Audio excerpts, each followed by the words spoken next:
Store manager fires pregnant worker for being slow, regrets it later. What happens when a store manager makes a quick decision, believing it's justified, only to find out that their actions were based on assumptions and led to a huge regret? This is the story of Jessica, a pregnant woman working hard to support her growing family, and the manager who fired her for being too slow. But little did the manager know that Jessica's situation was more complicated than he realized, and when the truth comes out, it leads to a shocking twist that leaves him regretting his decision. In today's story, we dive into how a rash judgment can lead to an irreversible mistake, and how sometimes understanding a person's situation before making a decision can change everything. Jessica had been working at the local grocery store for nearly 2 years. She was known among her co-workers for being reliable, friendly, and hardworking. Over time, she had become a staple of the team. Her job was to manage the checkout lanes, stock the shelves, and assist customers during busy hours. But recently, things had changed. Jessica was pregnant with her first child, and while the pregnancy was exciting, it came with its challenges. She found herself feeling more tired than usual, and her back often ached after long shifts. Despite the discomfort, Jessica did her best to keep up with the fast pace of the store. She was determined not to let her condition interfere with her job. After all, this job was how she was going to provide for her baby and prepare for the future. Her manager, Mr. Taylor, had always been straightforward and no nonsense. He had a reputation for being tough but fair, and he didn't tolerate laziness on the job. However, over the past few weeks, he noticed that Jessica's work performance seemed to be slowing down. She was taking longer to stock the shelves, and sometimes customers had to wait a little longer at the checkout. One particularly busy Friday afternoon, the store was packed with customers, and things were getting chaotic. Jessica, feeling the weight of her pregnancy, struggled to keep up with the demands of the day. She was working slower than usual, her back aching from hours of standing, and her mind was focused on the baby she was carrying.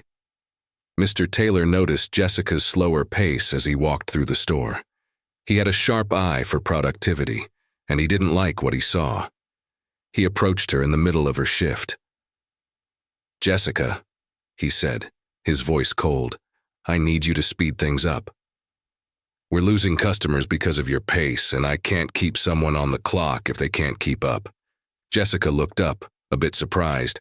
"I'm doing my best, Mr. Taylor," she replied, her voice a bit shaky. "It's just, I'm a little tired today." Mr. Taylor didn't seem to care. "Tired or not, it's affecting the store. I need you to pick up the pace." Jessica's face flushed with embarrassment, and she felt a wave of frustration and helplessness wash over her. She didn't want to admit to her manager that her pregnancy was making it harder to work at her usual speed. But she was struggling, and she knew it was becoming harder to hide. As the day went on, the situation only worsened. Mr. Taylor's impatience grew, and he watched from a distance as Jessica worked at a slower pace. He finally made the decision. He had no time for excuses. By the end of her shift, he called Jessica into his office. "Jessica," Mr. Taylor began, "I've been patient with you, but your performance is simply not up to standard. I can't have someone on the job who can't keep up with the rest of the team. I'm sorry, but you're fired." Jessica's heart sank. She couldn't believe what she was hearing. "Please, Mr. Taylor, I'm just tired today. It's not usually like this. I've given you chances," he interrupted, his voice firm. "But there's no room for this kind of slacking. You're out of here." Tears welled up in Jessica's eyes, but she tried to hold them back. She was stunned and hurt by the suddenness of his decision. She had worked so hard at this job, and now she was being let go for something she couldn't control. She quietly gathered her things, and as she left the store, her thoughts raced. What was she going to do now? How was she going to provide for her baby? Meanwhile, Mr. Taylor felt a brief sense of relief. He didn't enjoy firing people, but he believed it was necessary for the good of the store. However, as the evening went on, a growing sense of doubt began to creep into his mind. He knew he had been harsh, but he justified it by thinking it was for the best.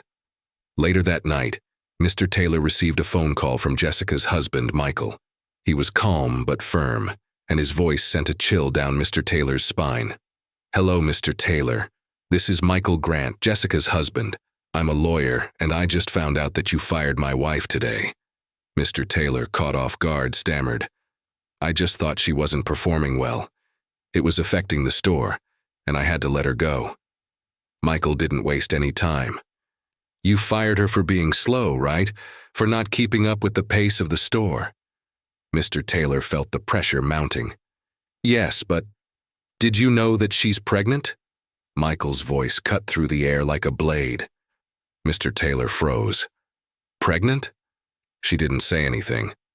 "That's because she didn't want to be treated differently.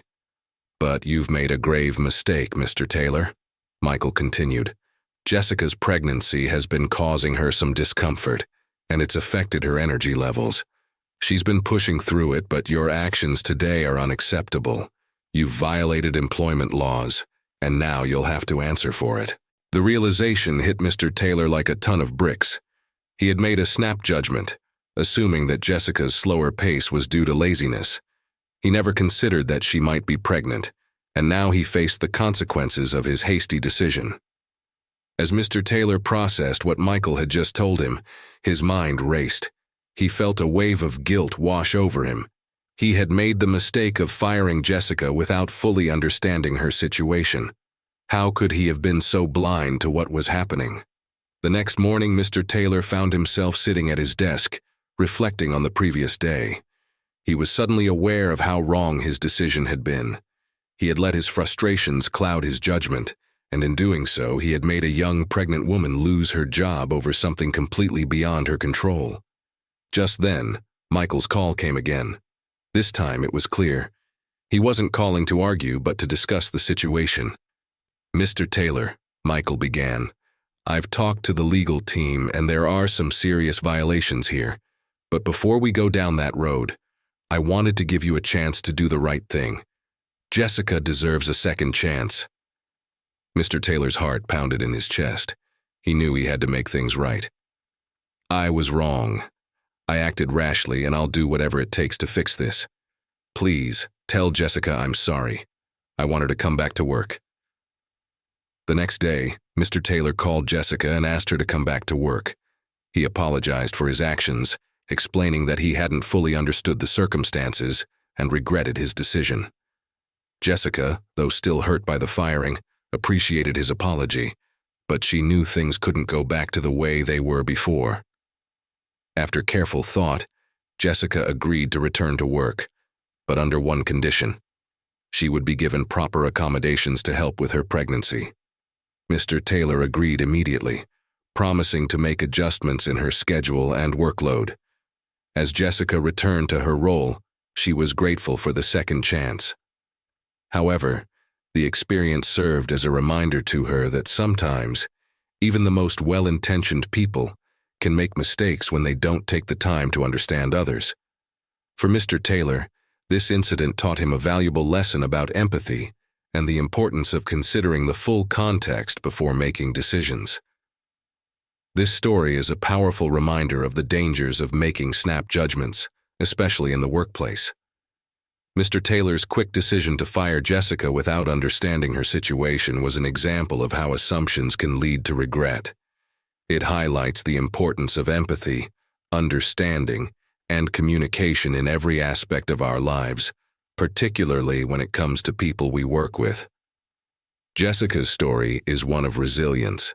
Despite being wronged, she found the strength to stand up for herself, demand fair treatment, and ultimately secure her job back with better support for her pregnancy. Her willingness to return to work on her terms speaks volumes about her character and determination. The moral here is clear. Before we make decisions about others, especially those that affect their livelihoods and well-being, we must pause and consider their full story. Everyone's situation is unique, and a little empathy can go a long way in ensuring fairness and respect.